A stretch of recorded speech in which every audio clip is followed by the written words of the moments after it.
welcome back to 2Awolf. Glad you can make it. So this is actually a side special trip, and the woman didn't even know where we were going. I just handed it to her.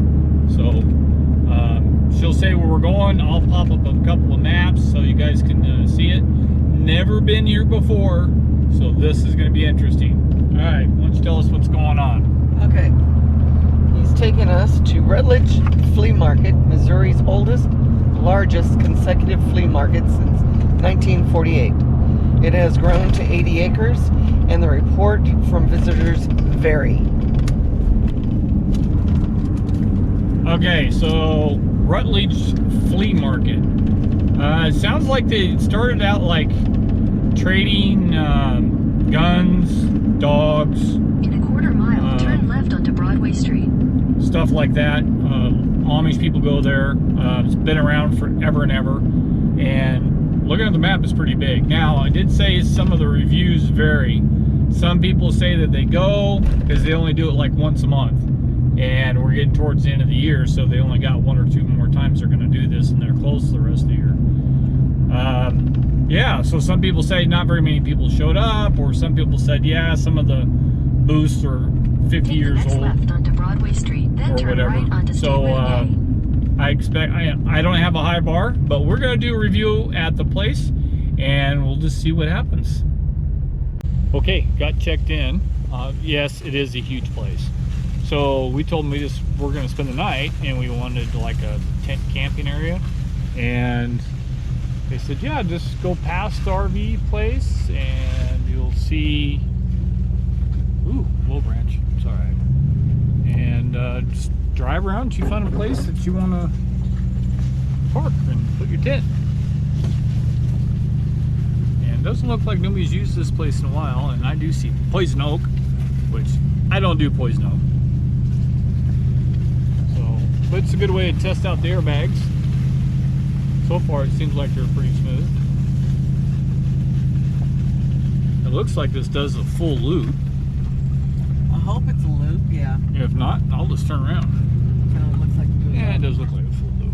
There is a lot of old buildings out here and trailers and stuff from years gone. So I think what we're gonna do, oh, there's a tree in the road.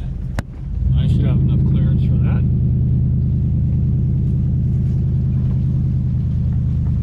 Doesn't flip up, puncture my gas tank. So I think what we'll do is this spot that's right here, we can just park in that. I can just pull my nose in and have the back of the truck facing that way. Sounds good to me. So I think what we're gonna do is, since it's several hundred yards to go find out where the places are, we're gonna go find a parking spot and walk around, and then later we'll just come back down here and park here. Okay, so did notice something. So we left that camping area and we made a left thinking that was the same road that was going to take us back to the parking, and we ended up driving right down through one of the main streets where all the golf carts and stuff are. But nobody said anything, but we drove slow and made it all the way down at the other end, went through a gate. Now we came out on the parking side, so we're slowly figuring it out, but there's no signs on the main street, main roads, I guess what you want to call it, but there is a lot of stuff, so we're going to check it out. Okay, so we're only down the one road. There is a lot of stuff here. One guy back there, he's got a bunch of Ryobi +1 stuff, and the only thing I didn't have was one of those edgers, and we definitely need an edger. So yeah, he looked up the price, and he basically said half price, so got a good deal on that. It's new in the box.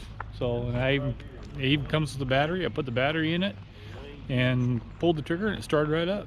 So yeah, kind of cool. But they have a lot of stuff here.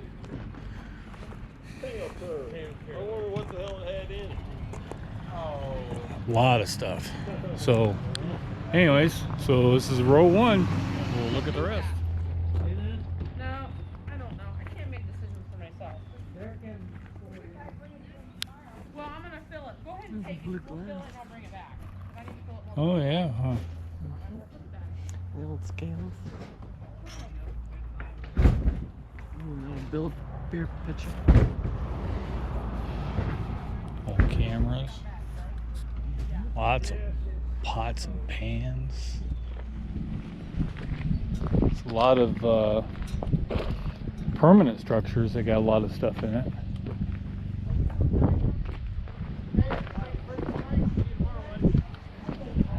Oh, there's another crate right there. I need to measure that spot. It's kind of nice.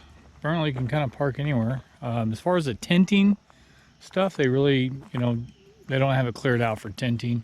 It looks like most people just bring motorhomes and stuff like that and stay in. I don't know. It is getting kind of cool, but I think they said the highs was going to be 55 or something like that. But we found a spot. She says anywhere past the RVs, so we just kind of found a spot right here. Not perfectly level, but it's good enough for us, and kind of got set up. Yeah, and that's where we're going to park it. Okay, so I'll explain a little bit about what happened, that you'll probably see part of that clip, but if it's saved, the camera was acting weird, which is maybe by coincidence, I don't know. So I had a guy approach me. He says, "Hey, you filming?" "Yep." "Did you get permission to film?" "Nope." "Okay, well, why are you filming?" So I explained what 2Awolf is and what we do and stuff, and this was kind of like the side deal. And he says, well, he says, you know, people around here don't take kindly to, you know, people filming to stir the pot and stuff. And I asked him, you know, what had happened. And I guess throughout the years, there's people like PETA type people. They come out and they take pictures and they're like, oh, look at the poor puppies, they're stuck in a kennel, and oh, look at the chicken, he's in a small cage, or some stupid thing like that. But anyways, and I get it, and I understand that. And he was telling me how they dealt with people like that back in the old days, and it's like, hey, I get it. I totally get it. It is on private property, however, it is a public area, and I thoroughly read the website, and it doesn't say anything about you cannot have any videography stuff here at all. So, but I think what I'll do later is I'll probably reach out to them and double check and stuff, and if they say, yeah, you know, we've had problems, we ask people not to take any kind of pictures or anything, which is kind of strange. There is so much stuff here, and I seen another person taking a picture, you know, using their phone and stuff because they were taking a picture of the product that they were going to buy. So I understand, but I wasn't filming like secretly. I had my camera, and it's on a big stick type of battery holding stick, and I had it out in front of me, so it wasn't like I was hiding it in my shirt or, you know, trying to hold it in my hand and be incognito about it. So I understood what he meant and stuff. Really nice guy. But yeah, so I was curious about how the history and stuff, and he was telling me how they, you know, did a lot of trading back in the days and the dogs that they had and blah blah blah. And so it was really interesting. But I did understand where he was coming from, and I said, yeah, I get it. And he says, well, you don't know unless you ask. Oh yeah, that's a good point. So he was brave enough to approach and ask, and a lot of people don't.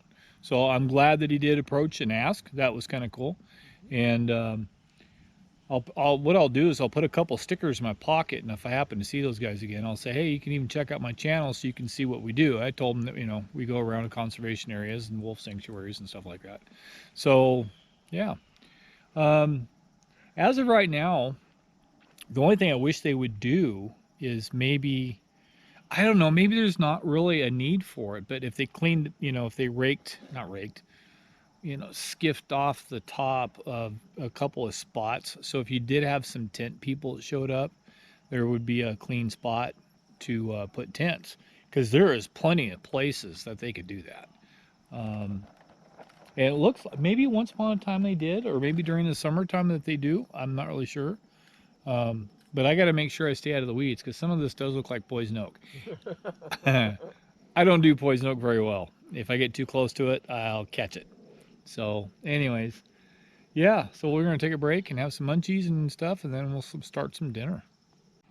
Okay, forgot some seasoning, but she did get Brazilian steakhouse, And I'm just gonna rub it all over this. And we got some fire going. So it did come in handy having the little portable fire ring thing. I love that. So it's kind of cool.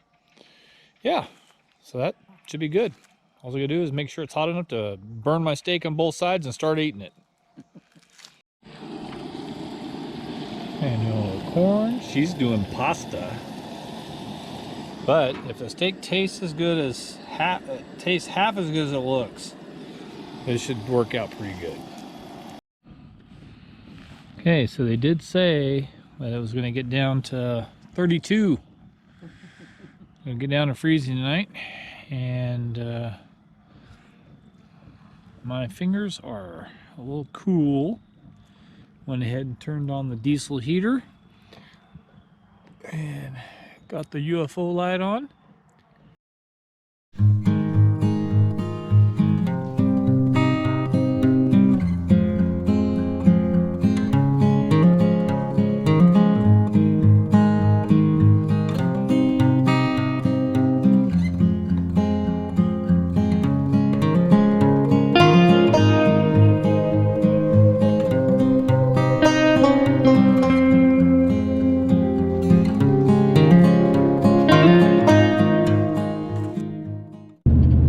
Okay, well that was an experience.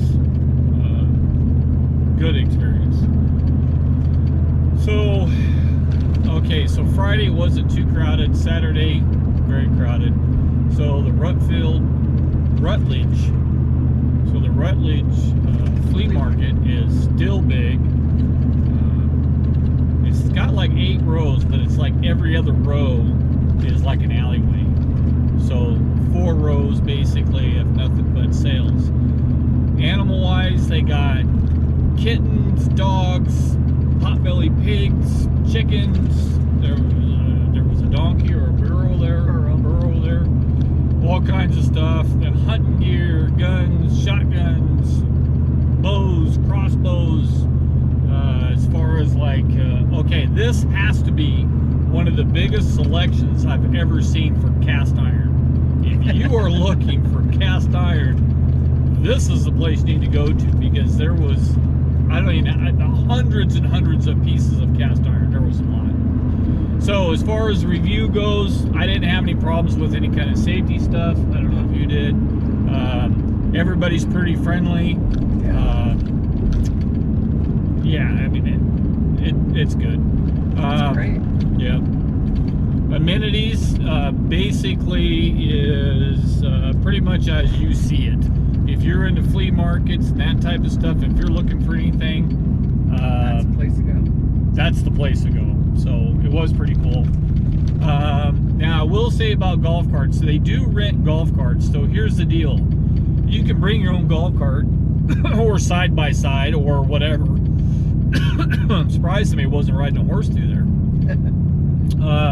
They charge you $5 for that. Now the reason why that's such a big deal is because, I don't know, it's several hundred yards long and, you know, and multiple rows wide. So it is a lot of walking. So you can rent a golf cart. I think it said $40 an hour or something like that. It was, to me, it seemed a little high, but that makes, I don't know, makes you want to bring your own, I guess. But they do, now if you bring your own transportation, it's $5 if you bring your own. So here's where I see part of the problem that came in, is that, so the side-by-sides, and some were huge, and golf carts can go on the same road as the people are trying to walk. And there was hundreds and hundreds and hundreds of people, and lots of four-wheeler type of activity as well. So it can get a little congested at times. Yeah, it gets congested. The one guy seemed like he wasn't really trying to avoid people. He was just driving. I think he's probably had it. And people moved. People did move. A lot of nice hunting dogs there too. Lots. This one, financial-wise, it's paid for by the people who are renting spaces to sell stuff. So they got their own stuff. The tent camping section is $10, and I think it was $30. You can look at their website. $30 for like electric hookup or something. Right. Now the RVs were pretty close together, but it looks like a lot of the people selling stuff are the people that are in the RVs. So environmental impacts, I didn't see any. It looked like everybody was cleaning up after themselves. Yeah. We found like 1 or 2 pieces and we picked them up. But like I said, in the tent area, it really wasn't, you know, It's natural. it's kind of natural. It looks like there was some stuff, and maybe they do it more so in Beginning of the year.